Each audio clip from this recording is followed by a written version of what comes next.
अरे आ गई तो क्या, थोड़ा इंतजार कर लेंगी। आप अंदर हो? झूमर आ गई, अब दिनेश भी आता होगा, जल्दी उठ जाइए आप। दरवाजा खोलो।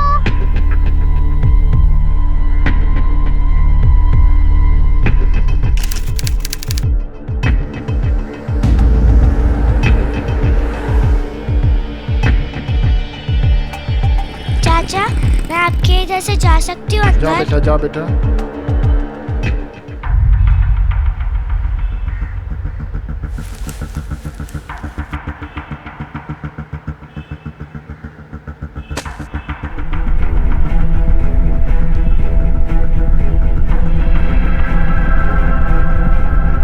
प्लीज टाइम वेस्ट मत करो, कपड़े पहन लो। आप कपड़े पहन लो प्लीज। सच में पहन लो? हाँ।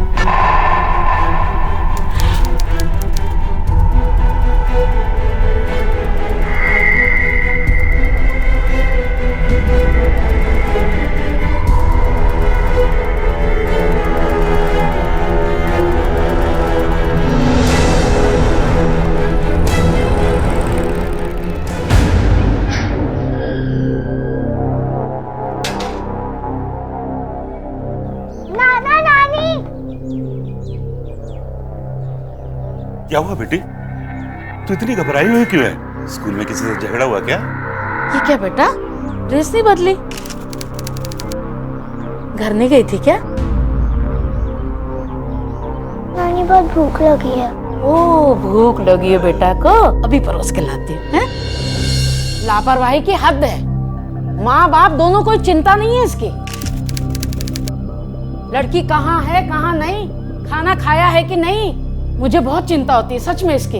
चिंता तो मुझे भी हो रही है, पर क्या करें, अपने दामाद को क्या बोले जब अपनी बेटी ही नालायक हो। लो आ गई। झूमर क्यों स्कूल लेने नहीं गए इसको? आप लोगों को तो बस मौका चाहिए झूमर के सामने मेरी बुराई करने का। आज दिनेश की बारी थी इसे स्कूल से लाने की। जैसे तुझे इसकी चिंता नहीं है ना, ऐसे दिनेश को भी नहीं है। अरे रोती बिलखती भूखी प्यासी अकेली आई है स्कूल से। पापा देखो ना, आज दिनेश की बारी थी इसे स्कूल से लाने की, वो भूल गया तो इसमें मेरी क्या गलती है? मैं तो तुम लोगों को समझाते समझाते थक गया।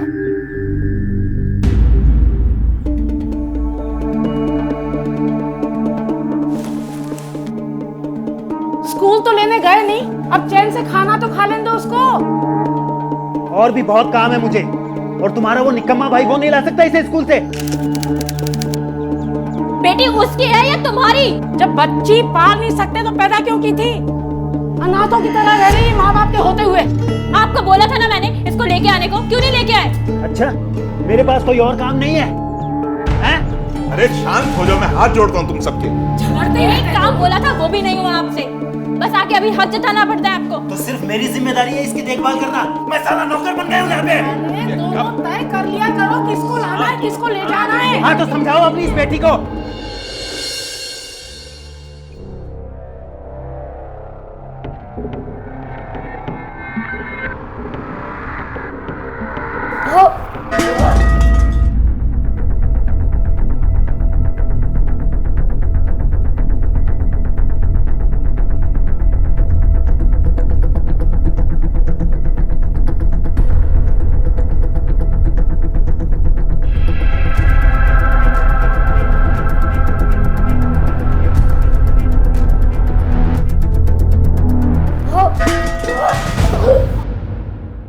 बेचारी झूमर 7 साल की मासूम उम्र में वो सब देख सुन रही थी जो उसकी सोच और समझ दोनों से बिल्कुल बाहर था। उसकी माँ का नाजायज रिश्ता, उसके नाना नानी का उसके माता पिता के प्रति रवैया, इसी सब के बीच एक दिन वो हुआ जो किसी ने भी नहीं सोचा था। झूमर लापता हो गई। झूमर, झूमर, झूमर, कहाँ है मेरी बच्ची? कहाँ है? यहाँ तो नहीं आई।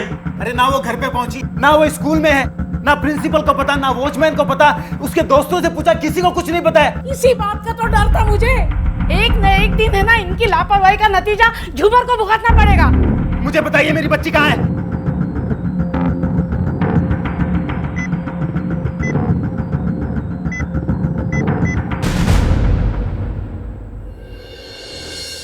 आप लोगों ने अपनी बच्ची को आखिरी बार कब देखा था? सर आखिरी बार जब सुबह उसे स्कूल छोड़ने गए तभी देखा था। उसके बाद दिनेश उसे स्कूल से लाने वाला था, तभी से वो गायब है। लेकिन ये हमेशा की तरह भूल गए। अगर मैं काम पे ना होती ना तो मैं खुद ले आती उसे स्कूल से। अरे तुम चुप रहो, बोला ना मैं काम में फंस गया था। काम करो आप किसी और को दिखाना, काम सारी दुनिया करती है। लेकिन सारी दुनिया मेरी तरह अपने सास ससुर और तुम्हारा बोझ सर पे लेके नहीं घूमती है। अरे बस करो तुम दोनों, यहाँ तमाशा तो मत बनाओ। तमाशा तो मेरा बन गया है इस जैसे इंसान से शादी करके। तो चली जाना किसी और के साथ। चुप। कैसे माँ बाप हो तुम लोग? हाँ, तुम्हारी बच्ची गायब है और तुम दोनों को झगड़ा करने से फुर्सत नहीं है। बच्ची की फोटो है आपके पास? जी सर, मेरे पास ये है सर मेरी बच्ची।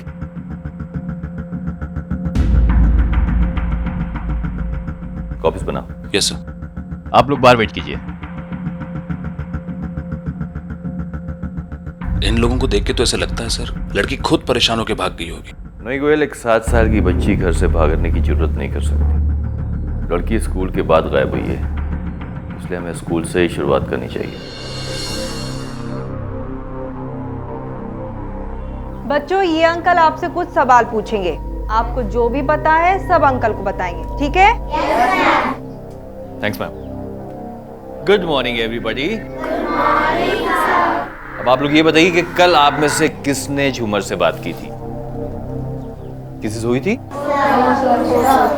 कोई जानता है कि वो कहाँ है?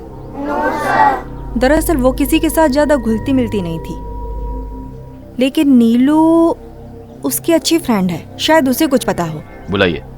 नीलू बेटा यहाँ आओ। नीलू बेटा यहाँ आइए। अच्छा आप एक बात बताइए, झूमर आपकी फ्रेंड है ना? अच्छा कल आपकी उससे कुछ बात हुई थी? यस, मैथ्स के पीरियड में वो बहुत परेशान थी। सभी ने कॉपी निकाल ली है? सब नोट करिए। झूमर, तू मुझे अपनी पेंसिल देगी? मैं अपनी पेंसिल घर पे भूल आई।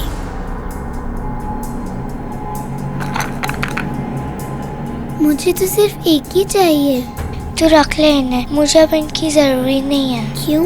मुझे स्कूल बिल्कुल पसंद नहीं है, मैं भाग जाऊंगी इधर से। तू रख ले ये। नीलू, झूमर क्लास में बात कर रही हो? Behave yourself। अच्छा बेटा, और कुछ कहा उसने? No sir. जाइए।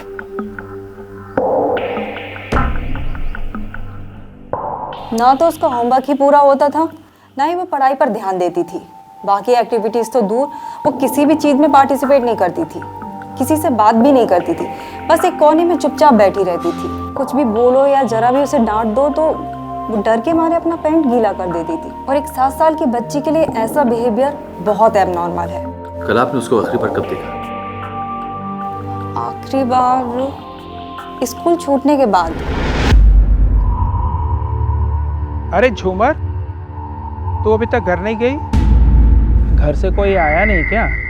कोई बात नहीं, डर मत, मैं तुझे घर छोड़ दूं। चलेगी मेरे साथ? चलो मेरे साथ बेटा, मैं तुम्हें घर छोड़ दूंगा। प्यून, वो जो लड़की झूमर यहाँ खो गई, उसको आप जानती थी? हाँ साहब, जानती हूँ उसे। स्कूल के बाद जब मैं झाड़ू लगाती थी तो वो अक्सर अकेली बैठी रहती थी, कोई लेने नहीं आता था उससे। और सब एक और बात, एक बार मैंने प्यून को उसे डराते हुए देखा था। मम्मा! मम्मा! क्या हो बेटा? क्यों डरा रहा बच्ची को? आपको शर्म नहीं आती है? ठीक है, आप जा सकते हैं। मैंने कुछ नहीं किया साहब।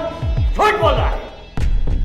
स्कूल की क्लीनर ने अपनी आंखों से देखा था तुझे उस बच्ची के साथ। कहीं तूने उसके साथ कुछ गलत तो नहीं किया? ये डर से कि वो बच्ची अपने घर पे मुंह ना खोल दे, तूने उसे मार दिया। नहीं साहब, मैंने ऐसा कुछ भी नहीं किया साहब। मैं तो उसे तंग किया करता था साहब। अरे झूमर, क्या हुआ? आज फिर मम्मी पापा तुम्हें लेने नहीं आए? कोई बात नहीं, मैं तुम्हारे साथ कुछ देर बैठता हूं, ठीक है? मुझे तुम्हें कुछ देना है, देखोगी? ये देखो, चूहा। मम्मा! क्यों डरा रहा बच्ची को? भगवान की कसम साहब, मैं उसे तंग कर रहा था, उसे कोई नुकसान नहीं पहुंचाया साहब मैंने। साहब गलती हो गई साहब। लेके जाओ उसे।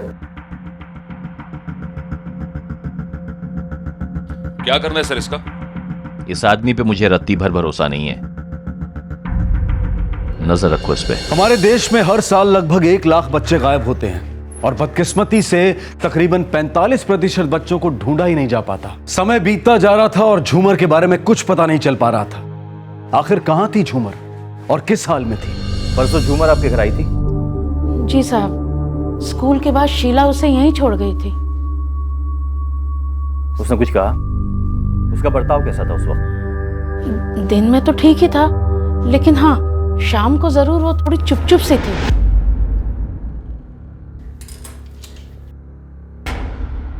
क्या हुआ झूमर बेटा?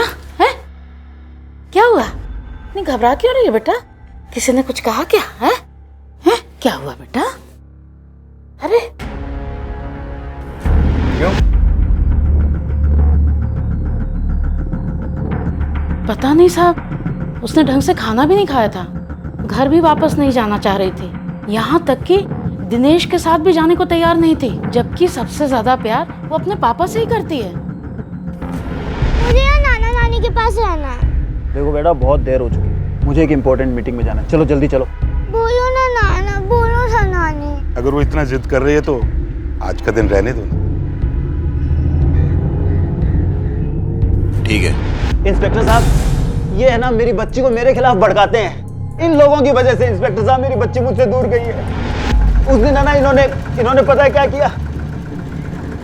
चलो अच्छा है, कुछ दिन तो घर के झंझट से दूर रहेगी।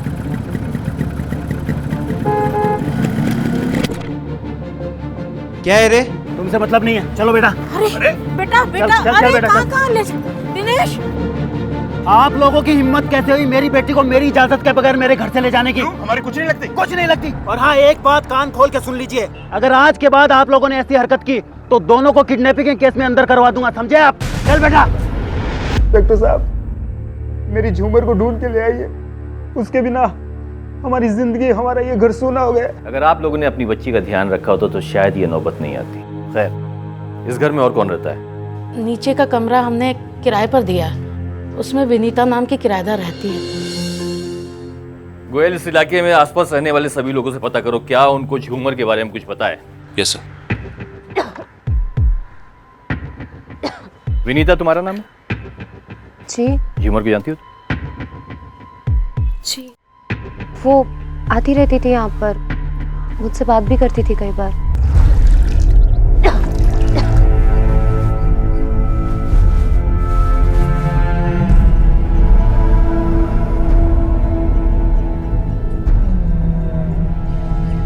क्या हुआ? फिर से झगड़े सब? मेरी वजह से। चल रोते नहीं। हाँ, तुझे क्या पसंद है? रंग ना, हम रंगोली बनाए? चले चल। अब जा ले आ उसे। हाँ, अब मैं ही लेकर आऊं? हर जगह मैं ही गलत होती हूँ। आप सब तो दूध के दुले हुए हो। झूमर, तुम्हें किसने कहा था बाहर आने को? और कितनी बार कहा है बाहर वालों से दूर रहा करो। चलो घर। विनीता, तुम परेशान मत हो, उसकी तो बुद्धि मारी गई है। हाँ, उसका कुछ पता चला? परसों जब वो यहाँ पर आई थी, तुम्हारी कुछ बात हुई उससे? जी, मैं 2-3 दिन से घर से निकली नहीं। मेरी तबीयत ठीक नहीं थी, मैं दिन भर सोती ही रही, तो बात नहीं हो पाई। आप झूमर को जानती हैं? कौन? वो बच्ची? हाँ। हाँ, वो अक्सर होते हुए अपने नाना नानी के घर आती थी। इन लोगों की किसी के साथ दुश्मनी थी? क्या दुश्मनी साहब, ये लोग तो अपने दुश्मन खुद ही हैं। रोज लड़ाई झगड़े की आवाजें आती रहती थी इनके घर से। जब से दिनेश ने दुकान और घर झूमर के नाम करी है ना, तब से शीला के और उसके बहुत झगड़े होते हैं। शीला को ये बात बिल्कुल पसंद ही नहीं आई है। तुमने इतनी बड़ी बेवकूफी की है कि एक छोटी बच्ची के नाम सारी प्रॉपर्टी कर दी। अरे तो कौन सा पहाड़ टूट पड़ा? अपनी बेटी के नाम ही तो किया मैंने अपनी प्रॉपर्टी, किसी अरे गरे के नाम तो नहीं किया ना। कल को तुम्हें कुछ हो गया तो मैं क्या करूंगी? कुछ नहीं होने वाला, कुछ नहीं होने वाला मुझे। अच्छा खासा हूँ मैं, दुकान जा रहा हूँ। आज के जमाने में कौन दामाद अपने ससुराल वालों का खर्चा उठाता है? इनके घर में जिसमें हट्टा कट्टा नौजवान बैठा हुआ है। कौन? अरे वो विनोद, इनका छोटा बेटा। उसको तो आदत पड़ गई है अपने जीजा के टुकड़ों पे पलने की। जीजा जी, जीजा जी, वो मेरी गाड़ी ठुक गई थी, 2 दिन से गैरेज में डली है। 2000 रुपये की ज़रूरत है, अभी आप दे दीजिए, मैं आपको जल्दी लौटा दूंगा। आज तक लौटाए तुमने जो अब लौटाओगे? भिखारी भी भीख मांगता है तो भी कड़ी धूप में मेहनत करता है। आ जाते हो मांगने के लिए। ये लो पूरे 2000 हैं, पकड़ो। अगर ये भिखारियों की तरह पैसा देना है ना, तो अपना पैसा आप अपने पास रखिए, मैं कहीं और से मैनेज कर लूंगा। अरे जाओ जाओ, मेरे टुकड़ों पे बढ़ते हो, मुझे भी आंखें दिखाते हो। Thank you. आपके पड़ोसियों से हमें इन्फॉर्मेशन मिली है कि पैसों को लेकर विनोद और इनका अक्सर झगड़ा हुआ करता था। सर ये क्या बताएंगे उसके बारे में? मैं बताता हूँ सर। वो शराब पीता था, जुआ खेलता था, चोरी करता था सर। और सर ये सब करता था वो मेरे पैसों पे, मुझसे उधार मांग के ले जाता था। और अगर पैसे उधार नहीं देता था ना सर, तो दुकान में जाके चोरी करता था। और सर उसकी चोरी के बारे में पहली बार मुझे झूमर नहीं बताया था।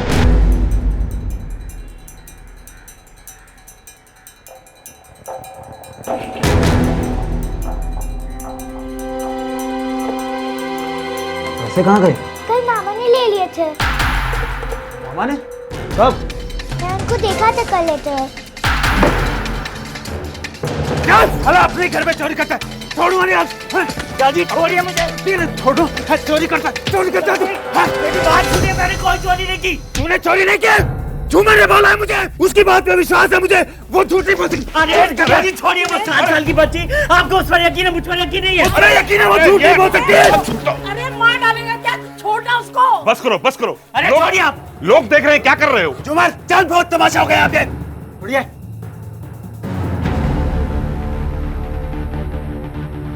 चल बेटा। सर उसी ने किया है ये, उसे यहाँ पुलिस स्टेशन लाइए सर, उससे अच्छी तरह पूछताछ कीजिए प्लीज। मेरी बच्ची मुझे दिला दीजिए please sir. Goyal. Yes sir. Vinod को लेकर आ। Right sir.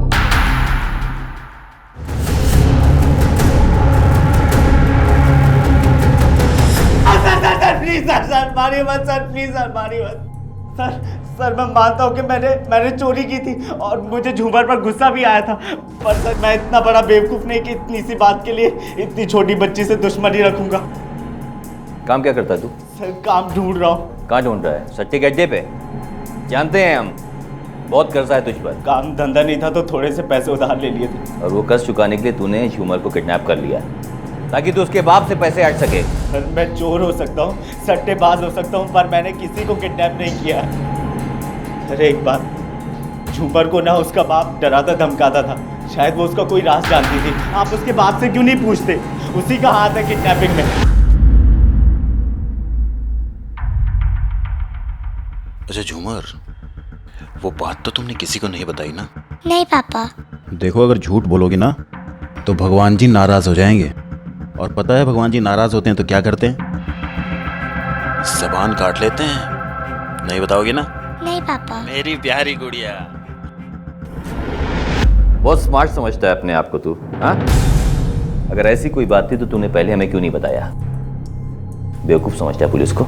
नहीं सर, प्लीज मेरा यकीन कीजिए, मेरा इस किडनैपिंग में कोई हाथ नहीं है, मैं झूठ नहीं बोल रहा हूँ।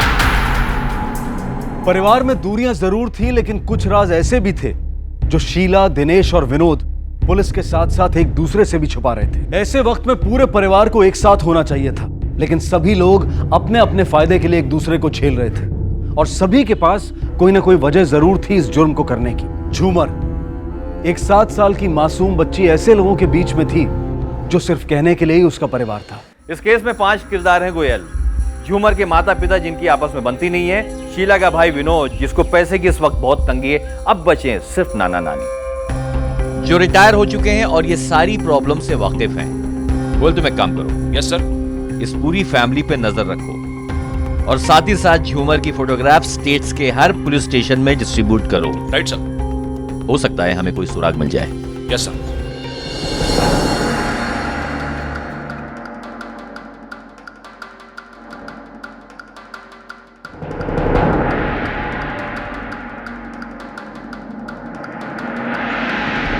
सर ये वही आदमी है जिसने झूमर को कार में बैठते हुए देखा था। ये झूमर के स्कूल के बाहर रोज बैठता है। तुम यकीन के साथ कह सकते हो कि वो बच्ची झूमर ही थी? ये वही लड़की थी साहब। उस दिन क्या हुआ था साहब? उस दिन वो स्कूल के गेट के पास देर तक बैठी रही और एक कार तेजी से आई और उसमें बैठ गई। कार कौन सी थी, नंबर नोट किया था? जी नहीं साहब, पर कार काले रंग की थी साहब। ठीक है, जाओ तुम। झूमर अगर उस कार में बैठी है तो उसका मतलब ये है कि उस कार में जो भी था वो उसे अच्छी तरह से जानती थी। इस तरह की डरी सहमी बच्ची किसी अनजान व्यक्ति के साथ में कार में क्यों बैठेगी?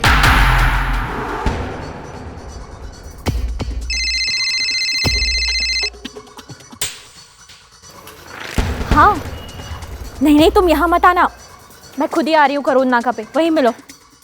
Okay okay bye.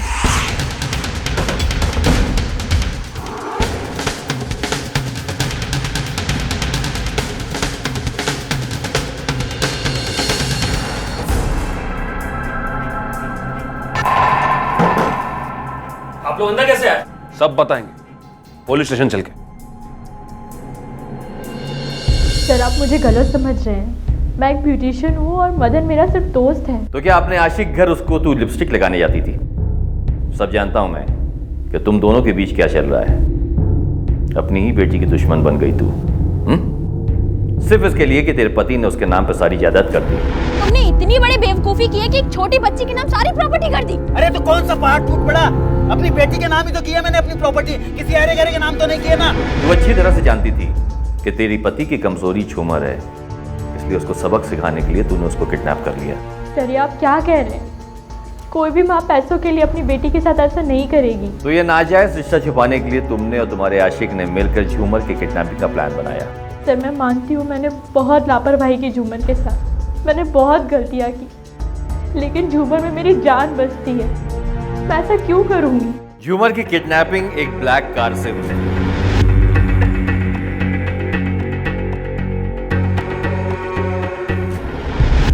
तेरे पास भी एक ब्लैक कार है? छोड़ दीजिए सर, मैं सच कहता हूँ, झूमर और उसकी किडनैपिंग से मेरा कोई लेना देना नहीं है।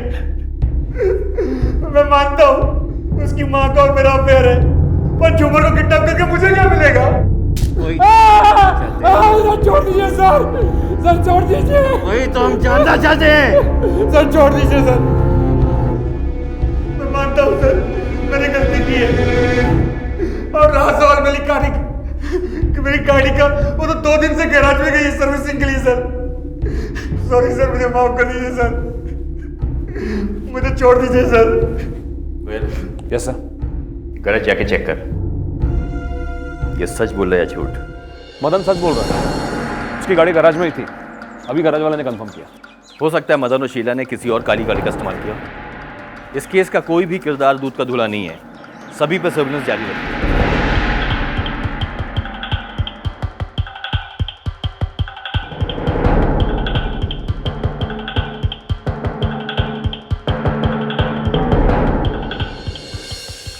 पुलिस को भी यकीन हो गया था कि झूमर जिस माहौल में पल बढ़ रही थी वो एक बच्चे के लिए बिल्कुल भी सही नहीं था। हालांकि उसके परिवार वाले दावा तो कर रहे थे कि वो झूमर से बहुत प्यार करते हैं, लेकिन झूमर के प्रति उनका बर्ताव कुछ और ही कह रहा था। पुलिस के शक की सुई सबकी तरफ घूम रही थी, क्योंकि सबके पास कोई ना कोई मकसद जरूर था झूमर को नुकसान पहुंचाने का। वक्त बीतता जा रहा था और पुलिस के हाथ अब तक कोई कड़ी, कोई सबूत नहीं लगा था, और ऐसे में झूमर के परिवार वालों के आपसी रिश्ते और खुलकर सामने आने लगे। सर मैंने दिनेश के कॉल रिकॉर्ड चेक किए, मुझे एक अजीब सी बात मिली सर। कौन सी बात? सर दिनेश लगातार पिछले 3 सालों से एक गायनेकोलॉजिस्ट के कांटेक्ट में है। तो उसमें अजीब क्या है? ही इज अ मैरिड मैन। अजीब बात यह है सर कि इस गायनेकोलॉजिस्ट का क्लिनिक शहर से काफी दूर है। कोई अपनी वाइफ को लेकर वहां क्यों जाएगा, जबकि शहर में इतने सारे डॉक्टर्स अवेलेबल हैं।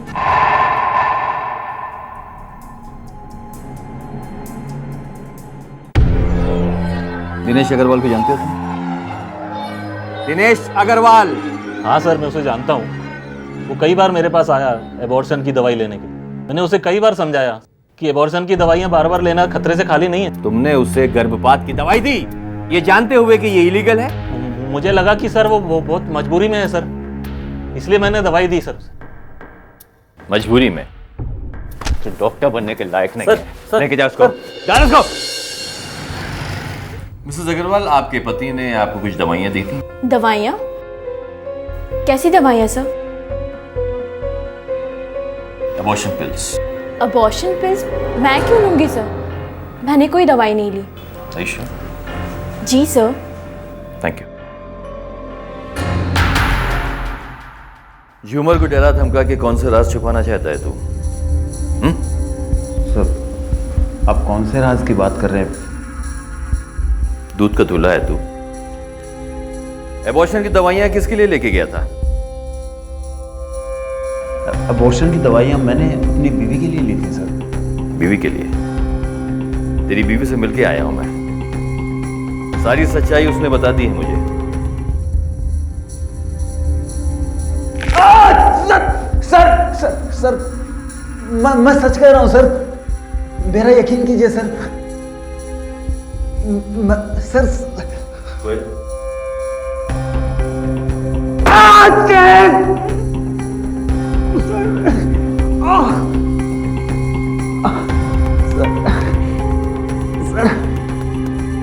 वो दवाइयां मैंने विनीता के लिए ली थी सर। नीचे का कमरा हमने किराए पर दिया है, उसमें विनीता नाम की किराएदार रहती है। विनीता तुम्हारा नाम? जी। कब से चल रही है नौटंकी? सर 3 साल से।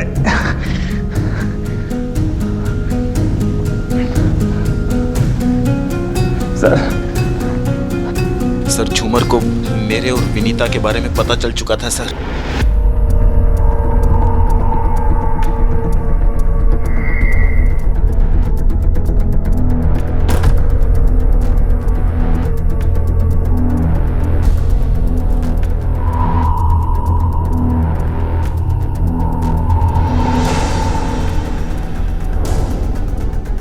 पता है झूमर ने क्या कहा?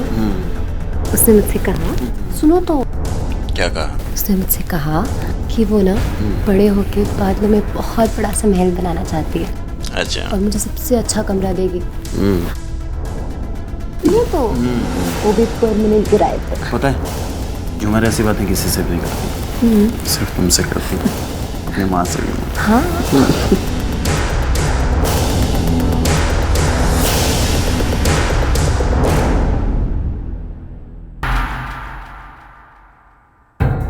झूमर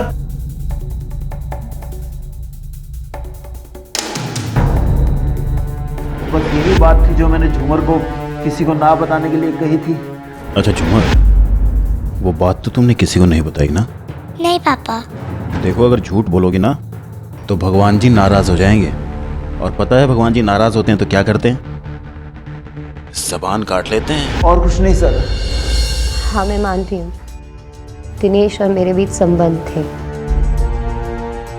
और झूमर ने सब कुछ देख भी लिया था। दिनेश ने उसे समझाया भी था कि ये बात किसी को ना बताए। मेरा यकीन मानिए इंस्पेक्टर साहब, मैं सपने में भी झूमर को तकलीफ देने के बारे में नहीं सोच सकती।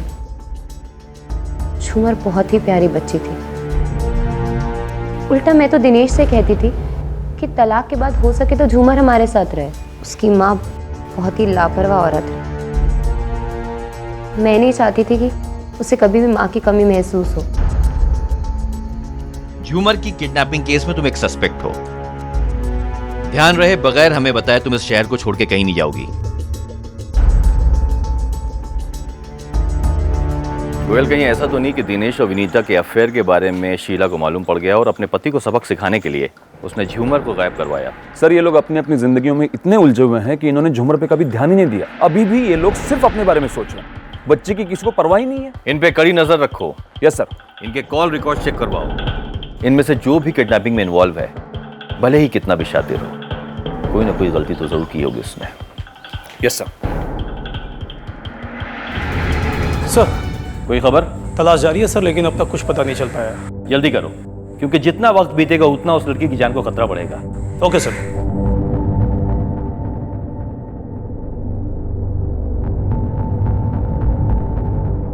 Hello, police station.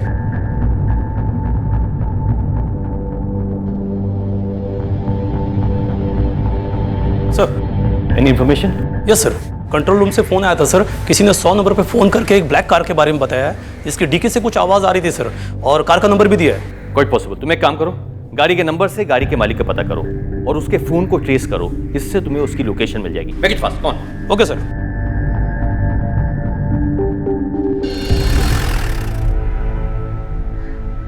सर यहीं का लोकेशन ट्रैक हुआ सर। ये एरिया?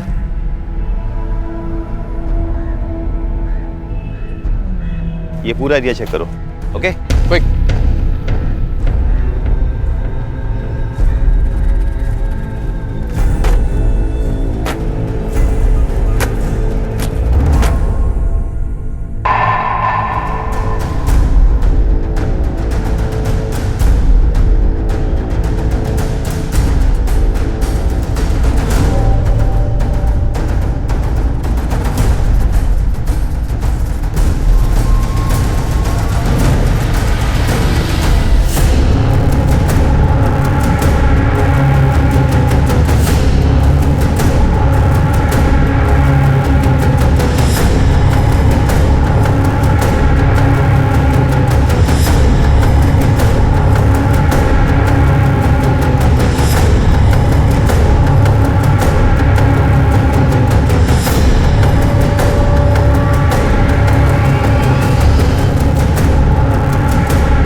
अभी अभी वो एमपी नगर में घुसा है। पीछे से आओ तुम, पीछे से, पेट्रोल पंप वाली गली, वहां से आना।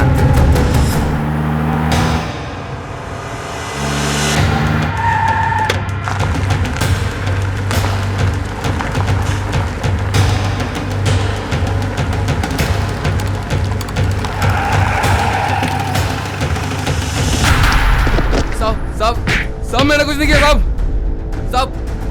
बोल बच्ची का है? बोल बच्ची का है? साहब मैंने कुछ नहीं किया साहब। कहाँ है बच्ची? पकड़ इसको, पकड़। साहब मैंने कुछ नहीं किया साहब। लो सवाल उसको। साहब मैंने कुछ नहीं किया साहब।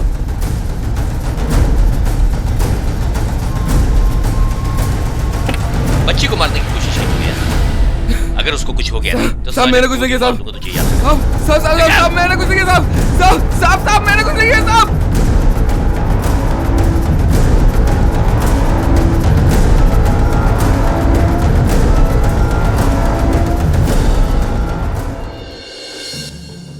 झूमर को तुमने ही किडनैप कराया ना अपने भाई की मदद से? कितनी खुश थी मैं तो मुझे पता चला मैं प्रेग्नेंट हूँ। और दिनेश खुश नहीं था। समाज और परिवार का बहाना बनाकर उसने मेरा अबॉर्शन कराया, वो भी 3 बार। शादी का झूठा वादा करके मुझे बेवकूफ बनाता रहा। पर 4थी बार में नहीं मानी, क्योंकि डॉक्टर ने कहा था कि अगर इस बार अबॉर्शन कराया तो मैं वहां बनने के काबिल नहीं रहूंगी।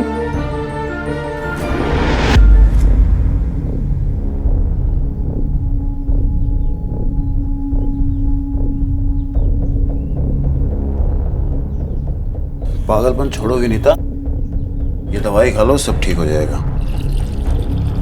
नहीं दिनेश, इस बार नहीं। इस बार मैं अपना बच्चा नहीं गिराऊंगी। अरे 3 महीने हो गए हैं, अब अगर थोड़ा भी वक्त निकाला तुम्हारी जान को खतरा है। क्यों दिनेश? हाँ, हर बार मैं ही क्यों समझूं? क्यों हम चोरी छुपे मिलते हैं? क्यों तुम मुझसे तलाक नहीं दे सकते? मतलब 3 परिवारों को एक साथ पालूं और सड़क पे आ जाऊं, हैं? अरे तुम क्या खाओगी, तुम्हारा बच्चा क्या खाएगा? समझने की कोशिश करो। मैं क्यों समझूं? हाँ, मेरा क्या, मेरे बच्चे का क्या? हम तुम्हारे कुछ नहीं लगते?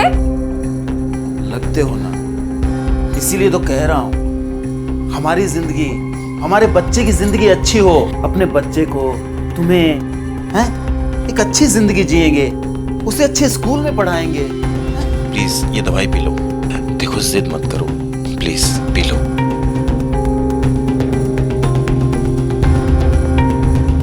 मैं मजबूर थी, इसलिए उसकी बात मैंने फिर मान ली। पर इस बार दवाइयां लेने के बाद बहुत बीमार पड़ गई। यहाँ बैठो,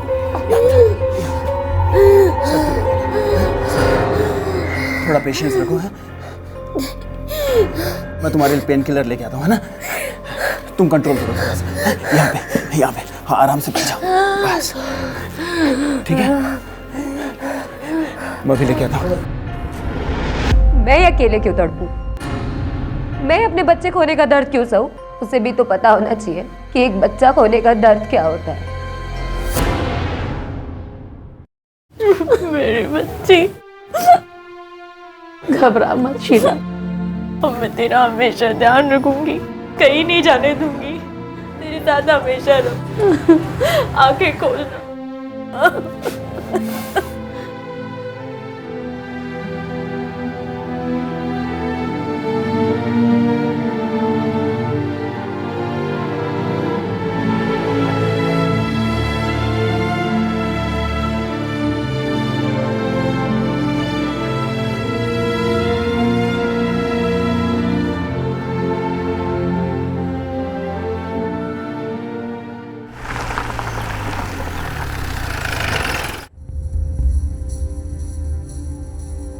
इंस्पेक्टर साहब, मेरी बेटी मिल गई है क्या? झूमर हॉस्पिटल में है। हॉस्पिटल में?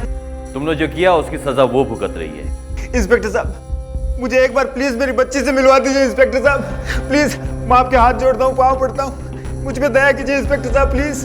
अपनी बच्ची की जान की फिक्र हो रही तुझे? हाँ, और उन जानों का क्या जिनको दुनिया में आने से पहले ही तूने मार दिया? तुझे तेरे किए की सजा मिल गई है।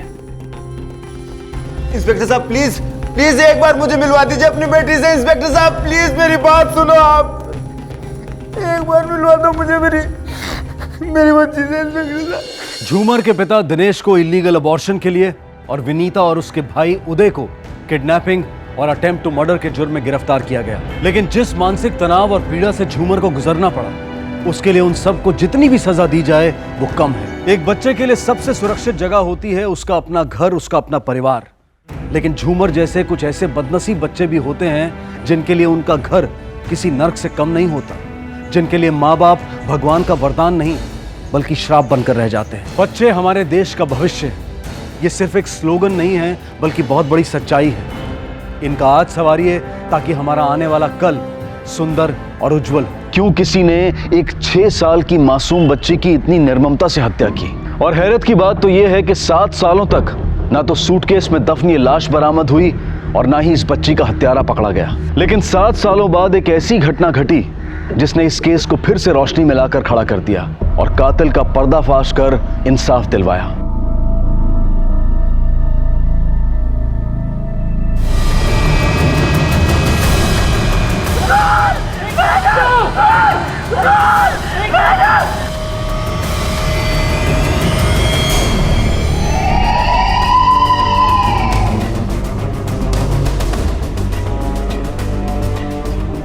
साहब, इनका नाम नहीं ना सेठ है, ये इनका पति का घर साहब। Murder weapon?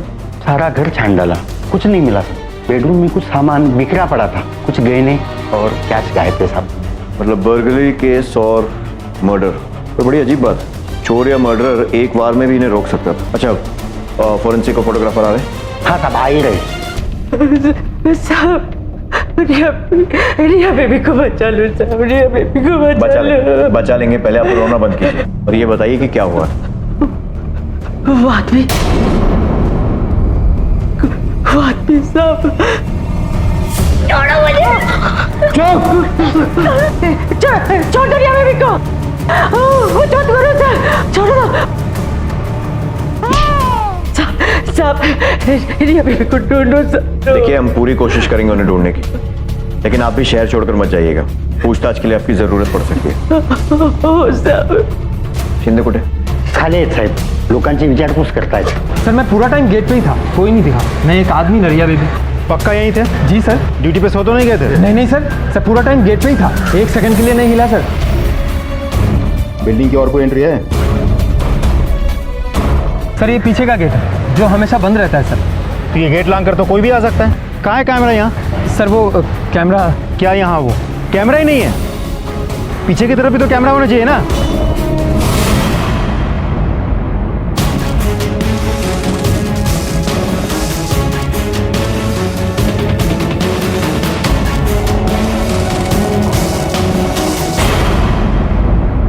ब्लाइंड स्पॉट तो फिर भी समझ में आता है, लेकिन यहाँ तो पीछे के पूरे सेक्शन में एक भी कैमरा नहीं है। मतलब मर्डरर शायद वहीं से आया और वहीं से गया होगा। लेकिन शिंदे, मुझे एक बात समझ में नहीं आती, वो रिया को अपने साथ क्यों ले गया? मतलब बर्गलरी केस है, चोर चोरी करने के इरादा से आता है, मिसेस सेठ सामने आती है, उन्हें मार दिया, पद्मा आई उसे जख्मी कर दिया। उसी तरह वो रिया को भी वहीं छोड़कर जा सकता था। उसे अपने साथ में ले जाना बेवकूफ़ी भी है और रिस्क भी। शायद हॉस्टेज बनाकर ले गया होगा ताकि जरूरत पड़ी तो बच निकलने में रिया काम आए। अगर वैसा होता तो रिया आसपास ही कहीं मिल जाती, क्योंकि बिल्डिंग से बच निकलने के बाद वो रिया को ज्यादा दूर अपने साथ नहीं ले जाएगी, अनलेस रिया को किडनैप करना ही उसका मोटिव। तो फिर ये रॉबरी वगैरह पुलिस को गुमराह करने के लिए। वो रिया को ही लेने आया था, माँ बीच में आई तो उसने माँ को मार दिया और फिर रिया को लेके। तो फिर ये चोरी का नहीं, एब्डक्शन का केस। लेकिन सर कोई तो देख लेगा दोनों को एक साथ, रिया इतनी आसानी से कैसे चली जाएगी? लेकिन अगर वो दोनों वहां थे ही नहीं तो मतलब ये कि हो सकता है ये पद्मा हमसे झूठ बोल रही, हो सकता है ना रिया वहां थी ना वो आदमी, इसीलिए किसी ने उन्हें नहीं, इस पद्मा ने ही चोरी की और उसके बाद मिसेस सेठ को मार दिया और बचने के लिए ये पूरी कहानी बनाई। सर वैसे भी 5 में से एक मर्डर केस में सबसे पहले इन्फॉर्म करने वाला आदमी ही मर्डर होता है। यहाँ तो रिया पहले से ही गायब थी, तो ऐसा भी हो सकता है कि रिया को गायब करने में पद्मा का हाथ हो। पॉसिबल है। वैसे भी इस मामले की सबसे प्राइम विक्टिम नैना सेठ नहीं बल्कि रिया है। एक काम करो, इस पद्मा का बैकग्राउंड चेक करो, कहाँ रहती है, घर में कौन कौन है, कब आई और इस सेठ परिवार के साथ कब से, सब कुछ। Yes sir. और रिया की भी डिटेल्स चेक करना शुरू करते हैं, देखते हैं शायद कोई सस्पेक्ट निकल आए जो रिया को किडनैप करना चाहता। नैना सेठ के हस्बैंड से कोई कांटेक्ट हुआ? नहीं सर, अभी तक नॉट रीचेबल। फोन रिकॉर्ड्स मंगवा सबके। Yes sir.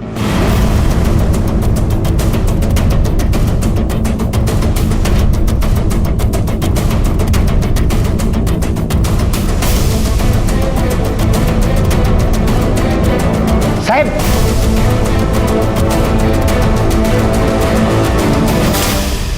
देवा समझ जाए, मुझे रिया बेबी के बारे में कुछ नहीं मालूम। जितना मुझे मालूम था मैंने आपको बता दिया साहब। मुझे जितनी रिया बेबी की पड़ी है ना उतनी उसके माँ बाप को भी नहीं पड़ी थी साहब। इसका क्या मतलब हुआ कि उसके माँ बाप को नहीं पड़ी थी? अरे नैना हाँ हो तुम, जल्दी चलो, लेट हो रहे हैं यार। हाँ चलिए, फास्ट चलिए। मैडम जी बेबी को बहुत तेज बुखार है, इसे छठे माले पे डॉक्टर है, वहाँ पर दिखा दो। नैना ये तुम्हारी कोई स्टूपिड किटी पार्टी नहीं है यार, डिनर है, चलो जल्दी। दोनों ने मिलकर उस मासूम बच्ची का सत्यानाश कर दिया था। मैं जानती थी कितना रोती थी वो, कितनी दुखी थी वो, क्या मांगती थी, थोड़ा सा प्यार, थोड़ा सा साथ। पता नहीं रिया बेबी कहाँ होगी साहब। ठीक है, अभी तुम जा सकती हो, लेकिन शहर छोड़कर मत जाना। जी साहब। पता करना पड़ेगा। यस सर, वो इंदर सेठ रिया का बाप वापस आ गया है। अच्छा हुआ मर गई नैना, डिवोर्स मांग रही थी, अब कम से कम मुझे एलिमनी तो नहीं देनी पड़ेगी। और सर आप उस नैना को जानते नहीं थे, एक लालची औरत थी वो। और रिया? चलिए माना पत्नी से नफरत थी, पर बेटी की तो फिक्र होगी ना आपको। She was a problem child. 1 minute चैन का मैंने नहीं बिताया इसकी और इसकी मां की वजह से। एनीवेज, आप नहीं समझे। हमारा एक कांस्टेबल यहाँ रहेगा पूरे समय, आप शहर छोड़कर नहीं जाएंगे, पूछताछ करने के लिए आपकी जरूरत पड़ सकती है। देखिए इंस्पेक्टर, मैं एक बिजी आदमी, जो भी करना है कीजिए, लेकिन इस शहर के अंदर। 100% रिया ही नैना का खून कर भागी और इसीलिए अभी तक मिल नहीं रही है। ये आप क्या कह रहे हैं? मैं बिल्कुल सही कह रहा हूं इंस्पेक्टर, दोनों एक दूसरे को बर्दाश्त नहीं कर सकती थी, हमेशा तू मैं होती रहती थी। इनफ इज इनफ रिया, आवाज डीजी करके बात करना रिया मुझसे। Mom please, why you interfering in my life? Please stop it and please go. इस घर में वही होगा जो मैं चाहूंगी, तुम्हें हर काम मेरी मर्जी से करना पड़ेगा। और ये बात भूल जाओ कि तुम कॉलेज की ट्रिप में जा पाओगी। दोनों एक दूसरे को गाली देती रहती थी और मैं बस खड़ा होकर सुनता रहता था। जिस मर्डरर ने इतने वार करके नैना सेठ को मारा, उसने पद्मा को सिर्फ एक छोटी सी चोट देकर जिंदा छोड़ दिया। हजम नहीं होता। सर पद्मा के बयान में उसने कहा था कि रिया ने उसे बचाने की कोशिश की थी, तो सर ऐसा भी तो हो सकता है कि मर्डरर ने उसकी बात सुनकर पद्मा को जिंदा छोड़ दिया हो। अब ये पद्मा या तो उस मर्डरर के साथ मिलकर काम कर रही है या फिर ये रिया उस मर्डरर के साथ मिली हुई है। वैसे भी वो अपनी माँ से नफरत करती थी, उसके पिता का भी मानना है कि वो अपनी माँ की जान ले सकती है। सर ये प्यार व्यार का तो चक्कर नहीं है, दोनों एक साथ घर से भागना चाहते थे, माँ ने देख लिया तो माँ की भी जान ले ली। और इसीलिए शायद कातिल ने इतने वार किए, क्योंकि जब कोई मर्डर इमोशन से जुड़ा होता है तो ऐसा ही होता है। और पोस्टमार्टम रिपोर्ट के मुताबिक भी नैना पहले ही वार में मर गई थी, लेकिन फिर भी उस पर इतने सारे वार किए गए। तुम उसकी बिल्डिंग के फ्रेंड्स और कॉलेज में पूछो और टेक्निकल एक्सपर्ट बुलाओ ताकि सोशल मीडिया में उसके अकाउंट चेक कर सकें।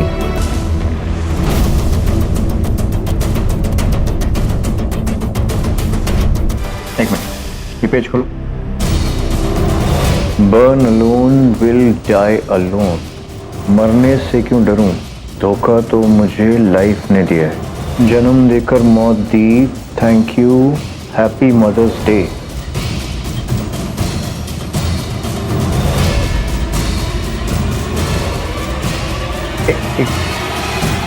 ये लड़का, इसका नाम पता चल सकता है?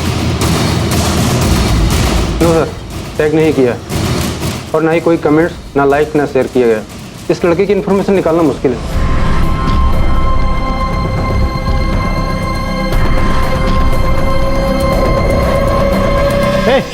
इधर आओ। ए, तुम्हें बुला रहा हूँ इधर। क्या सुन रहे थे चुपके से? कुछ नहीं साहब। कुछ नहीं? सच बता, नहीं तो उल्टा लटका के मारूंगा मैं। साहब मैं तो बस सुन रहा था कि कहीं कोई मेरी कंप्लेंट तो नहीं कर रहे हैं। क्यों करेगा कोई कंप्लेंट? कुछ गलत किया होगा इसलिए डर रहा है ना? साहब वो लड़की रिया, मैं उसकी मदद करता था कॉलेज से भाग निकलने में, लेकिन उसके बदले में मुझे पैसे देती थी साहब। कितनी बार हुआ ऐसा? बहुत बार हुआ है साहब। कभी किसी लड़के के साथ मिलते हुए देखा था? कुछ याद है? हाँ साहब, एक लड़का आता तो था उससे मिलने के लिए। और इस तरह इस मामले में पहली बार पुलिस को एक महत्वपूर्ण बढ़त मिली। लेकिन रिया से अक्सर मिलने वाला वो लड़का कौन था? पद्मा और इंदर पर पुलिस का शक कायम रहा, लेकिन उन्हें उम्मीद थी कि इस लड़के की खोज उन्हें रिया तक पहुंचाएगी। सिक्योरिटी गार्ड द्वारा दिए गए ब्यौरे और रिया के फेस पेज अकाउंट की बदौलत पुलिस के पास अब उस रहस्यमय लड़के की तस्वीर थी। सवाल था बस अब उसकी असली पहचान का। सर, रिया के कॉल रिकॉर्ड्स। वैसे ज्यादा लोगों के साथ तो टच में नहीं थी। पद्मा, एक आध क्लासमेट्स और प्राइवेट ट्यूशन को छोड़कर ये 2 नंबर सामने आए। ये एक कोई मिसेस रजनी, ये रहा एड्रेस, और दूसरा एक लड़का है आबिर, रजिस्टर्ड एड्रेस है किसी बॉयज हॉस्टल का। इंटरेस्टिंग। चलो दोनों से मिलते हैं।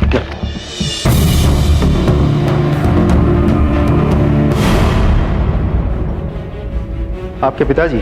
नहीं नहीं, मेरे पति थे।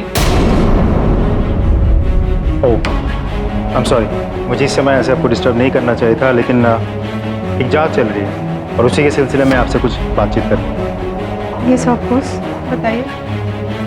करीब 2 महीने पहले आप किसी रिया सेठ से बातचीत हुई थी आपकी? रिया सेठ? मैं तो ऐसी किसी औरत को नहीं जानती। लड़की है, कॉलेज में पढ़ती है। उसी के फ़ोन रिकॉर्ड्स में हमें आपका नंबर मिला। कुछ 3 कॉल्स घुमाए गए थे। लेकिन मैं ऐसी किसी लड़की को नहीं जानती हूँ। हो सकता है रॉन्ग नंबर हो। ठीक है, कुछ याद आए तो बता दीजिए। वैसे क्या उम्र थी आपके पति की? 65 के थे। ओके। ये औरत रजनी खुद है 40 साल की मुश्किल से, और पति 65 साल का। अचानक हार्ट अटैक से पति की मौत हो जाती है। नहीं सर, ये रजनी मुझे बहुत डाउटफुल लगी सर। शिंदे, एक काम करो, किसी को भेज कर उस पर नजर रखो। मैं भी इस एड्रेस पर पहुंच गया हूं, लेकिन ये हॉस्टल नहीं, अनाथ आश्रम है। ओके सर, चलो। यस सर, बताइए क्या हेल्प कर सकता हूँ मैं? मुझे अबीर से मिलना है, बुलाइए उसे। वो तो लापता है ना सर, हमने तो कंप्लेंट भी लिखवाई थी ऑर्फन रूल्स के हिसाब से। लापता है? कब से? 4 मई से। 4 मई से? क्यों सर, कहीं उसने कुछ गलत? आपको ऐसा क्यों लगा? जी ऐसी बात नहीं है सर, लेकिन वो थोड़ा हाथ से बाहर गया हुआ लड़का है। ड्रग्स की भी लत लगी थी उसे, डिप्रेशन की वजह से। अचानक गुस्सा हो जाता है, और इतना गुस्सा मानो पागलों जैसा। मुझे अबीर के सारे रिकॉर्ड्स चाहिए। निकलवाता हूँ सर। आबिर के ऑर्फनेज के रिकॉर्ड्स। गुड, बट सर 5 साल की उम्र में अनाथ हुआ था, तब से अनाथालय में ही है। फिर 2008 में उसे अडॉप्ट किया गया था। किसने अडॉप्ट किया? रजनी और हर्षवर्धन ने। रजनी? उसकी एक छोटी बहन भी है जो पिछले 7 साल से लापता है।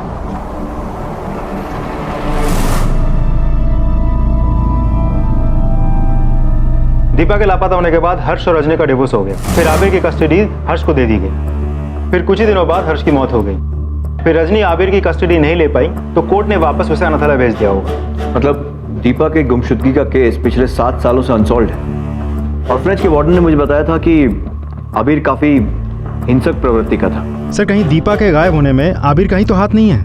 आबिर तब 11 साल का था। हमारे अंदाजा के मुताबिक आबिर ने नैना को मारा है, तो शायद आबिर ने अपनी बहन को भी। आखिर इस तरह के हिंसक क्रिमिनल्स अपना पहला गुनाह बचपन में ही कमिट कर लेते हैं सर। आबिर रजनी के कांटेक्ट में था, पर रजनी का कहना है कि वो रिया को नहीं जानती। कहीं वो झूठ तो नहीं बोल रही? एक काम करते हैं, इस रजनी से फिर से पूछताछ करते हैं। यस जी। अबीर और दीपा को मैंने और हर्ष ने गोद लिया था, लेकिन हमारा जल्दी ही डिवोर्स हो गया। फिर हर्ष की मौत हो गई। उसके बाद आपने फिर से शादी की? जी, 2 बार। और मेरे दोनों पति अबीर की जिम्मेदारी उठाने के लिए तैयार नहीं थे। अगर मैं उसे अकेले ही बड़ा कर पाती तो 1 सेकंड भी नहीं सोचती, घर ले आती उसे। कुछ महीनों पहले आबिर ने आपको कांटेक्ट किया था? 7 महीने पहले एक बार फिर मेरी उससे मुलाकात हुई। अबीर 11 साल का था जब उसे देखा था। अब तो बहुत बड़ा हो गया। उसके बाद से हम कांटेक्ट में थे और मैंने उसे कुछ पैसों से मदद भी की। माँ आखिर माँ ही होती है ना। और रिया का कॉल क्यों आया था? मैं नहीं जानती। मैंने लास्ट टाइम भी आपको बताया था, मैं उस लड़की को नहीं जानती। आप कह रहे हैं कि वो अबीर की दोस्त है, तो हो सकता है अबीर ने उसके फोन से मुझे कांटेक्ट करने की कोशिश की हो। आबिर के बारे में हमें ऑर्फनेज से कुछ इन्फॉर्मेशन मिली। पता चला कि आबिर बहुत वायलेंट किस्म का लड़का है, हमेशा गुस्से में रहता है, आसपास के लोग डरते हैं उससे। जब वो आपके साथ होता था तभी भी ऐसा ही था? गुस्सा तो आता था उसे, पर वो जिद थी बेसिकली। वो हर बच्चा करता है, पहले अनाथ, फिर ऑर्फन्स हाउस, फिर हम लोगों के पास आना। इतने सारे बदलाव आए उसके जीवन में, कुछ तो असर पड़ना था ना उसके ऊपर। और दीपा, अबीर की बहन, उसे भी गोद लिया था ना? क्या हुआ उसे? काश मुझे कुछ पता चल पाता। 1 सेकंड, सिर्फ 1 सेकंड लगा था उसे गायब होने में। वो गार्डन में खेल रही थी, मैं बस कुछ समय के लिए किचन में गई, आई, तब तक शी वॉज गॉन। वो वहां नहीं थी। क्या आपको लगता है कि दीपा के साथ जो कुछ भी हुआ उसमें अबीर का हाथ हो सकता है? नहीं सर, अबीर बहुत अच्छा लड़का है, वो ऐसे नहीं कर सकता। ठीक है, अगर आपको आबिर कांटेक्ट करने की कोशिश करे तो हमें बताइएगा। डेफिनेटली सर, मुझे भी उसकी चिंता है। मैं नहीं चाहती कि वो कुछ गलत कर बैठे। सर, न जाने मुझे ऐसा क्यों लगता है बार बार कि औरत हमसे कुछ छिपा रही होगी। एक बार बेटा बनाकर उसे गोद लिया था, अब शायद फिर से माँ बनकर उसकी मदद कर रही है। अबीर की हिंसक प्रवृत्ति के बारे में कहने पर देखा था कैसे घबरा गई।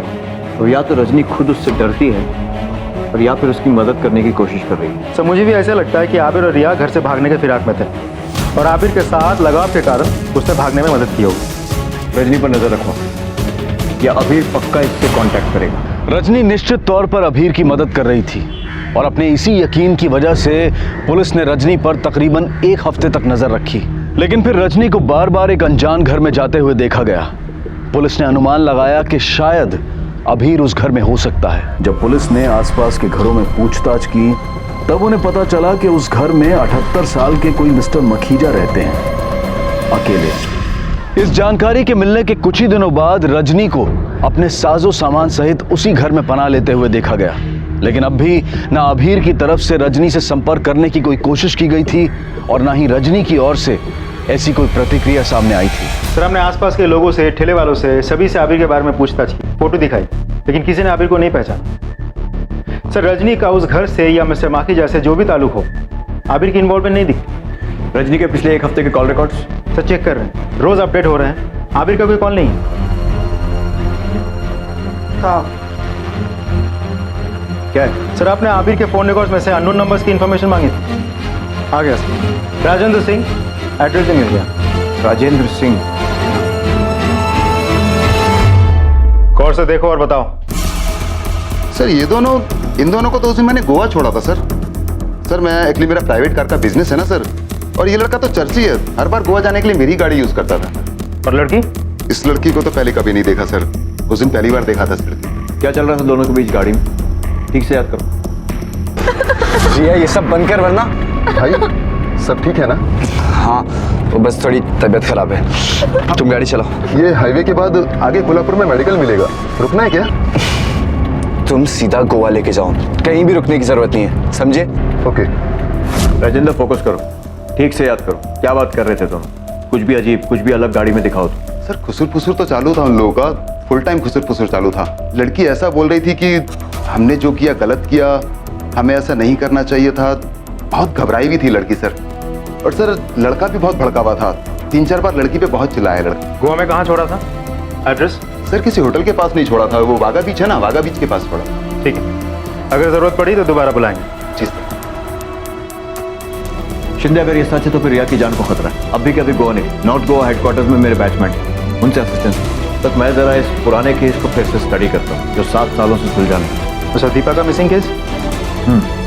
क्योंकि दोनों में सिर्फ एक ही चीज कॉमन, अबीर और उसका गुस्सा।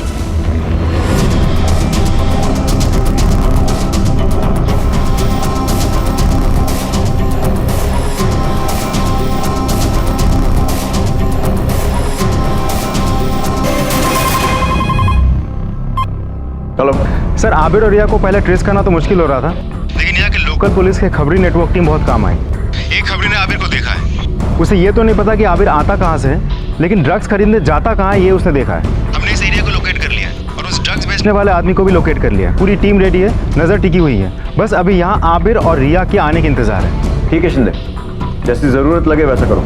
जी सर। पर मौका हाथ से निकलना नहीं चाहिए, लेकिन जरा ध्यान से, इस अबीर का कोई भरोसा नहीं है। Yes sir.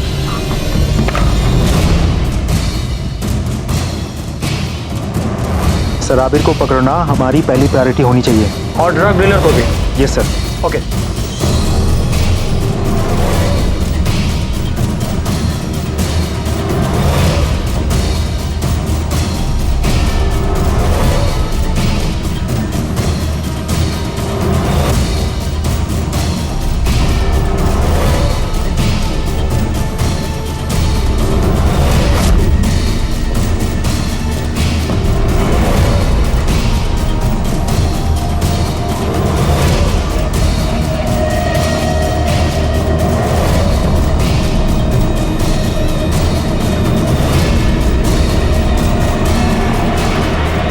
पुलिस कौन भगा है? हाँ, तेरे लिए मुंबई से गोवा आना पड़ा। बोल रिया किधर है? सर मुझे नहीं मालूम रिया के बारे में, मैंने कुछ नहीं किया सर। सब मालूम पड़ जाएगा। अरे सर मैंने कुछ नहीं किया सर। तेरी भलाई के लिए बोल रहा हूँ, मैं तो फिर भी तुझसे सवाल पूछ रहा था। ये सर एक बार शुरू हो जाए ना तो तुझसे सवाल पूछेंगे नहीं, तेरे से जवाब उगलवाएंगे, समझा?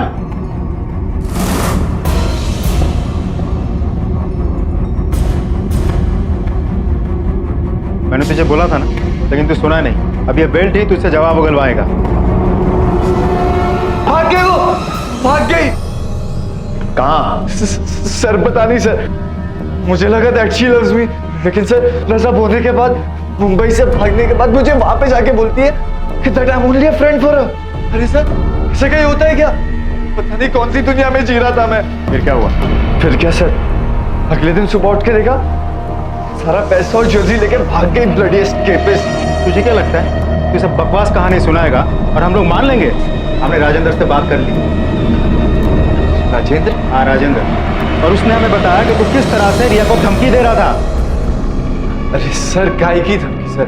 वो तो मैं बस उसको बोल रहा था कि अपना मुंह बंद रख, क्योंकि सबके सामने सच्चाई उगल रही थी। और वो भी सर, मैंने उसको ये बोला था कि अपना मुंह बंद रख, वरना उसके लिए अच्छा नहीं होगा सर। कौन सा सच उगल रही थी? मर्डर का?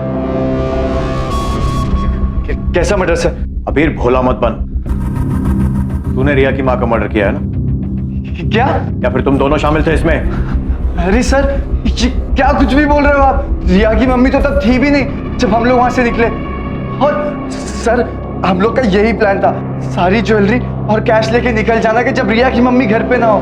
सर हम लोग तंग आ रहे थे, मैं अपने ऑर्फनेज से और रिया अपने मॉम एंड डैड से, इसलिए हम लोग जाना चाहते थे कहीं दूर, to make a new start. और सर, रिया को भी नहीं पता होगा कि उसकी मॉम मर गए। फिर से झूठ? हाँ, हमारे पास चश्मदीद गवाह है जिसने तुझे खून करके भागते हुए देखा है। आई विटनेस? रिया के घर काम करने वाली बाई पद्मा, उसने हमें सब कुछ सच सच बता दिया है।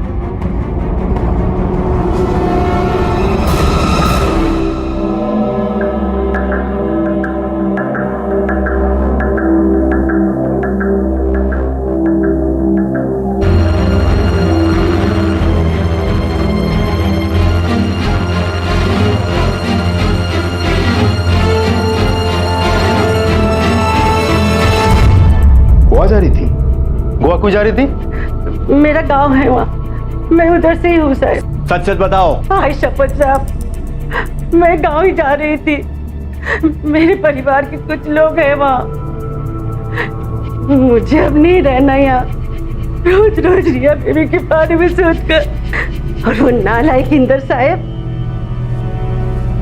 उनको मजा करते देख मैं ही नहीं देख सकती साहब। एक सच बात बोलूं, मुझे पूरा विश्वास हो गया कि रिया बेबी अब मर चुकी है।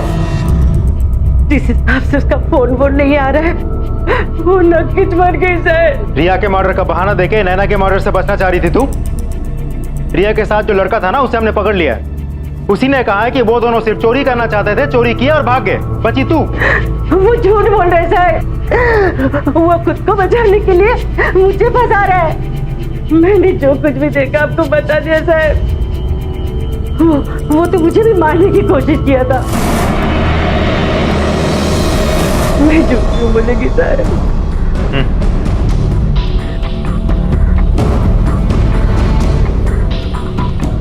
अच्छा, मुझे इसके फोन रिकॉर्ड चाहिए।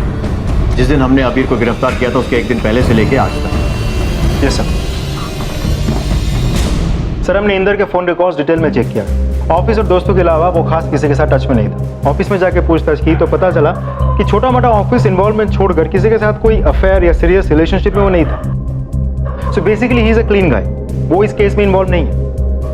फिर रजनी तो खुद ही आउटसाइडर है। नैना को नहीं जानती।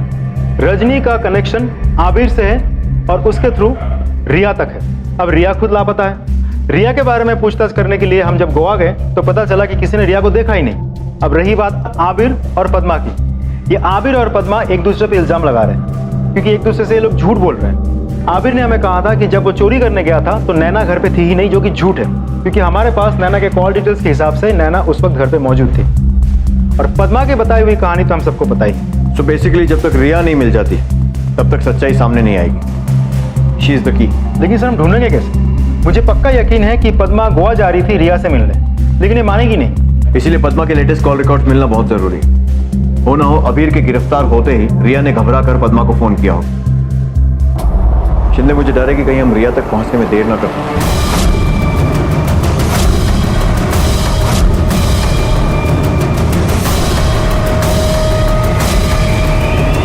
सर, आपने रजनी के डॉक्यूमेंट्स मंगवाए थे, उसका बैकग्राउंड भी चेक हो गया है सर। रजनी के तीनों पति हार्ट अटैक से मरे, तीनों 60 के ऊपर, अकेले और कोई परिवार भी नहीं। अरे रजनी का बैंक स्टेटमेंट हर पति की मौत के बाद बढ़ता ही गया। अब तो नया शिकार ढूंढ लिया उसने, मिस्टर मखीजा। उसी के साथ तो रहती है आजकल। तुमने सही कहा था शिंदे, इस रजनी के मामले में कुछ ना कुछ गड़बड़ जरूर है और कोई केस भी नहीं है। कैसे होगा सर? डेथ तो नेचुरल है। मरने के बाद तुरंत बॉडी क्रिमेट कर दी गई। कहां से मिलेगा सबूत? सिवाय उसके लास्ट हस्बैंड के, विंसेंट जोन्स, कैथोलिक। मतलब उसकी बॉडी को जलाया नहीं बल्कि दफनाया गया। वो कहते हैं ना शिंदे, क्रिमिनल को हर बार लक की जरूरत पड़ती है पर पुलिस को सिर्फ एक बार। इस विंसेंट की बॉडी निकलवाने का अरेंजमेंट करो। रजनी तो कंसेंट देने से नहीं, कोर्ट से वारंट निकलवाना पड़ेगा। और एक काम और करते हैं, इस अबीर से बात करते हैं, जरा पता करें कि उसको इन वारदातों के बारे में क्या मालूम। शायद इसी के जरिए उसकी लापता बहन की भी गुत्थी सुलझ जाए। Yes sir. सर प्लीज मैं जान सर कितना बिठाओगे सर? अब बस करो ना। जाएगा बाहर जाकर फिर से नशा। हालत देखिए अपनी कैसी हो गई है। आबिर सच बताएगा तो हम तुझे जाने देंगे। सर यकीन कीजिए मैंने कुछ नहीं किया। रजनी के बारे में बता। रजनी के पति कैसे मरे? उनकी मौत में उसका क्या हाथ था? तूने मदद की थी उसकी? अरे नहीं सर। सच बोल। नहीं पता मुझे सर कुछ भी। सर मुझे कुछ नहीं पता, मैंने किसी की मदद नहीं की, बस मुझे जाने दो। रिया कहाँ है? जिंदा है या मार दिया उसे रजनी के साथ मिलकर? सर मुझे नहीं पता सर रिया के बारे में। सर प्लीज सर मुझे जाने दो सर।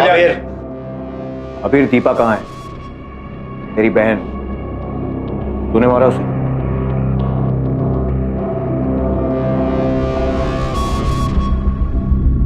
दीपू? नहीं सर, मैंने दीपू को नहीं मारा सर, और ना ही रिया को मारा सर। तुझे क्या लगता है झूठ बोलकर बच जाएगा? 10 मिनट में रजनी को यहां बुलाता हूं। दोनों माँ बेटे को आमने सामने बिठाकर पूछताछ करूंगा, सारा सच बाहर आ जाएगा। नहीं सर नहीं। सर रजनी को यहाँ पे मत बुला दे सर, मुझे मार डालेगी सर। सर प्लीज सर आपके हाथ छोड़ता सर, उसको यहाँ पे मत बुला दे सर प्लीज सर, मुझे मार डालेगी सर। प्लीज सर उसको मत बुला दे यहाँ पे सर।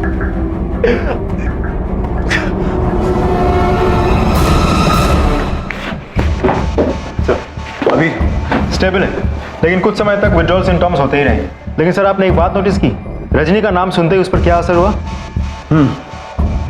सर विंसेंट जोन्स, मतलब रजनी के पति के पोस्टमार्टम रिपोर्ट। पोटेशियम क्लोराइड, इसका मतलब ये हार्ट अटैक नेचुरल नहीं था, ट्रिगर करवाया गया था।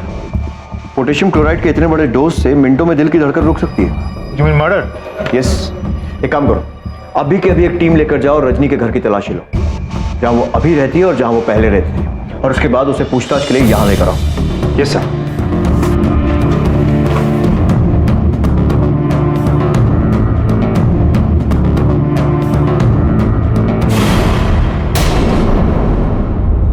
अरे सर आप? सर्च वारंट, हमें आपके घर की तलाशी लेनी है। तलाशी?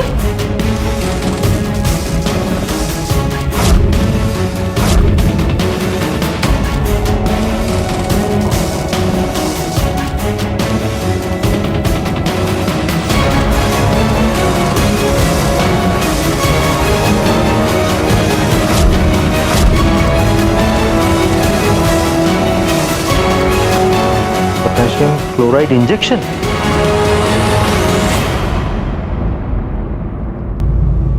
अजीब नहीं है ये रजनी जी? आपके सारे के सारे पति, एक नहीं दो नहीं बल्कि तीनों के तीनों एक ही तरह से मरे, हार्ट अटैक। शायद मेरे नसीब में जी नहीं, नसीब का इससे कुछ लेना देना नहीं है। हाँ, पोटेशियम क्लोराइड का जरूर हो सकता है। कुछ देशों में मौत की सजा देने के लिए कैदियों को जहरीला इंजेक्शन दिया जाता है और उसमें ये पोटेशियम क्लोराइड ही होता है ना। और आपका आखिरी पति विंसेंट जोन्स, उसकी बॉडी पर तो सुई का निशान भी मिला है, वही सुई जिससे उसे पोटेशियम क्लोराइड का इंजेक्शन दिया गया था। And for your kind information, police की एक टीम आपके पुराने घरों पर भी छापे मार रही है। इसीलिए सच कबूल कर लो, वरना जितना झूठ बोलोगी ना उतना ही दर्द होगा जब हम सच उगलवाएंगे। मीना जी रुको, इसकी जरूरत नहीं है। नर्स होने की वजह से मेरे लिए बूढ़े अकेले बीमार पेशेंट ढूंढना बड़ा आसान था। मैं वैसे ही पेशेंट ढूंढती थी जो अमीर हो, जो मरने की कगार पर हो, फिर उसके पैसे मेरे, जायदाद मेरी। और दीपा, उसे क्या हुआ? मुझे नहीं पता दीपा को क्या हुआ। हमें पता है, हमने अबीर से बात की।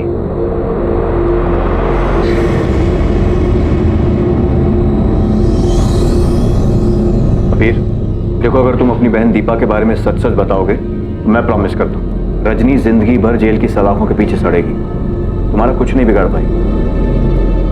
बोलो अबीर, अपने लिए ना सही, अपनी बहन दीपा के लिए ही सच बोल दो। देखो मुझे पता है कि तुम जानते हो कि दीपा के साथ क्या हुआ था, सच बता दो। रजनी को सजा मिलेगी और तुम्हें छुटकारा उस घाव से, उस बोझ से जो तुम इतने सालों से झेल रहे हो। बोलो।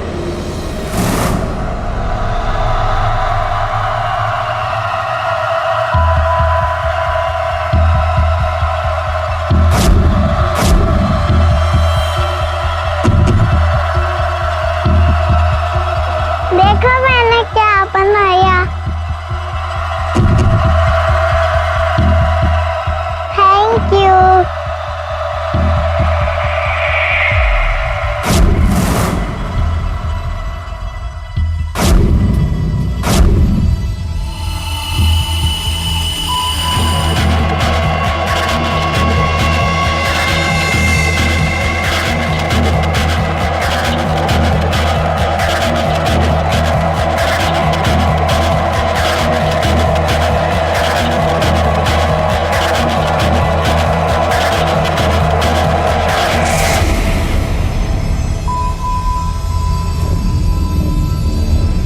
अबीर, क्या कर रहे हो वहां मिट्टी में?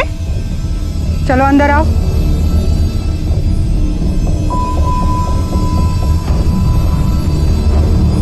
मैंने मना किया था ना वहां खेलने से, फिर भी खेल रहे थे। चलो अंदर आ जाओ।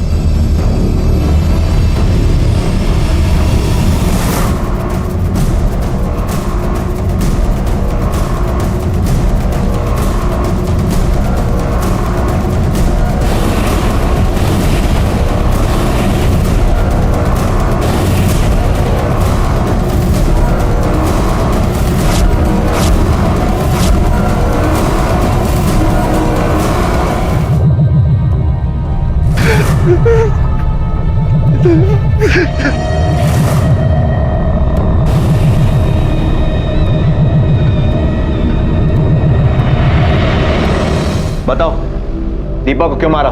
बोलो। खामोश रहकर कुछ नहीं होगा, बच नहीं पाओगी। अब हमारे पास दीपा की बॉडी है और उससे भी जरूरी एक गवाह, अबीर, जिसने तुम्हें उसकी बहन को मारते हुए देखा है। हर्ष से मैंने उसकी दौलत के लिए शादी की थी, लेकिन उस बूढ़े को अचानक फैमिली की कमी महसूस होने लगी। बाप बनना चाहता था, इसलिए हमने अबीर और दीपा को गोद ले लिया। ना चाहते हुए भी मुझे उसका साथ देना पड़ा।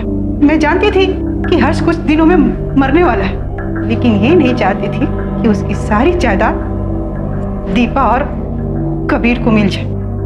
इसलिए मैंने दीपा को मार दिया और मौका देखकर मैं अबीर को भी मारने वाली थी, लेकिन तभी पता चला कि हर्ष ने मुझे ही धोखा दे दी। उसके पास कोई जमीन जायदाद नहीं थी, वो खुद कर्जे में डूबा हुआ था। मैंने उसे तुरंत डिवोर्स दे दिया और अबीर हर्ष के साथ चला गया। लेकिन कुछ दिनों में ही हर्ष की मौत हो गई और अबीर फिर से ऑर्फेनेज हाउस चला गया। लेकिन मुझे ये नहीं पता था कि दीपा को मारते हुए अबीर ने मुझे देख लिया था, नहीं तो मैं अबीर को भी नहीं छोड़ती। तो ये बताओ कि नैना के मर्डर और रिया के गायब होने से तुम्हारा क्या ताल्लुक है? मैं नहीं जानती, रिया और नैना के बारे में मैं कुछ नहीं जानती। जो सच था वो मैंने कबूल तो कर लिया ना। 7 सालों बाद नन्ही दीपा को इंसाफ मिला। ये बात साबित हो गई थी कि रजनी ने ही दीपा की जान ली, लेकिन नैना की मौत और रिया के गायब होने में उसका कोई हाथ नहीं था। आखिर पुलिस को अपना ध्यान फिर से उन 2 संदिग्धों पर केंद्रित करना पड़ा, पद्मा और अबीर। लेकिन पुलिस के अनुभव और अचूक परख की बदौलत ये गुत्थी भी सुलझ गई। पद्मा के कॉल रिकॉर्ड्स ये देखो, इनकमिंग और आउटगोइंग कॉल कोड देखो। गोवा का है। उन्होंने अबीर के अरेस्ट होने के बाद बौखलाई हुई रिया ने पद्मा को कॉल किया होगा गोवा से, और इसीलिए वो एकाएक गोवा के लिए निकल पड़ी। एक काम करो, ये लैंडलाइन नंबर्स कहाँ के ट्रेस करो और गोवा पुलिस से वहां पर रेड करने को बोलो। Yes sir.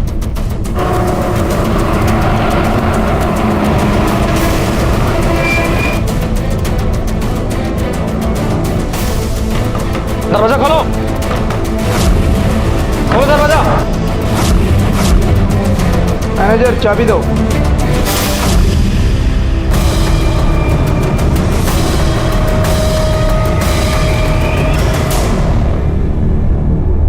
अब क्यों ले जा रहे हो? अरे मैंने सब बता तो दिया। रिया, रिया बेबी, रिया बेबी तो कैसी है बेबी? रिया बेबी, बेटा घर चला। कौन सा घर? कोई घर नहीं है मेरा काकी। नहीं बेबी, ऐसे नहीं बोलते। तुम्हारे पापा है ना बेटा, पापा, वो पापा जो यहाँ तक भी नहीं है। कहीं नहीं जाओगी काकी, मैं कहीं नहीं जाऊंगी। कहीं नहीं जाओगी तुम, अब तुम सीधे जुवेनाइल जेल जाओगी। तुम्हारे बैग से तुम्हारी माँ का खून मिला है। क्या रखा था उसमें? Murder weapon. I am sure उसे तो तुमने ठिकाने लगा ही दिया होगा, लेकिन बैग से खून साफ करना भूल गई है ना? हाँ, बात तो कोई फायदा नहीं है, मदद नहीं कर पाओगे उसकी, बल्कि तुम भी जेल जाओ रिया को बचाने के जुर्म में, और साथ में अबीर भी।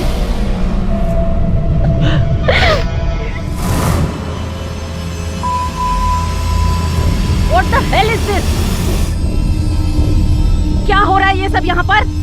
तुम इतनी चीप हो गई हो कि अब ऐसे लड़कों को घर पर लाने लग गई हो। मॉम रिलैक्स, ऐसा कुछ भी नहीं है। चुप बैठो। और तुम get out from here. Mom ये क्या कर रही हो? मैंने कहा ना ऐसा कुछ भी नहीं है। बाजारू लड़की, तेरी जैसी लड़की मुझे कभी नहीं चाहिए थी।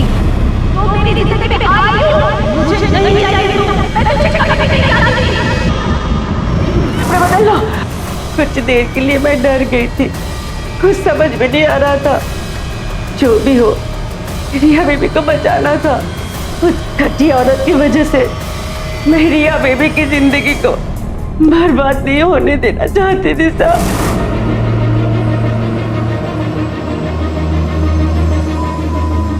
रिया बेबी संभालो, तुम लोग जाओ यहाँ से, भागो जल्दी से। लोगों को लगेगा कि चोर आया था। रिया बेबी की जिंदगी तो पहले से सजा थी। मैं तो बस एक मौका देना चाहती थी उसे जीने के लिए। लेकिन तुम्हारे इस मौके ने रिया का भला कम बुरा ज्यादा किया है। तुम्हारे गुस्से को समझता हूँ रिया, लेकिन तुम्हें भी समझना जरूरी है कि तुम्हारे इसी गुस्से ने तुम्हारी जिंदगी बर्बाद कर दी। वो क्रोध ही था जिसकी वजह से रिया और उसकी मां के बीच में दरार पैदा हुई। वो क्रोध ही था जिससे उत्तेजित होकर इंदर ने अपनी पत्नी नैना पर जोर जबरदस्ती की, जिसके परिणामवश रिया का जन्म हुआ और उसी क्षण से नैना ने रिया से मुंह मोड़ लिया। रिया को अपने किए की सजा मिली, जिसे काटकर अब वो एक नई जिंदगी शुरू करना चाहती है।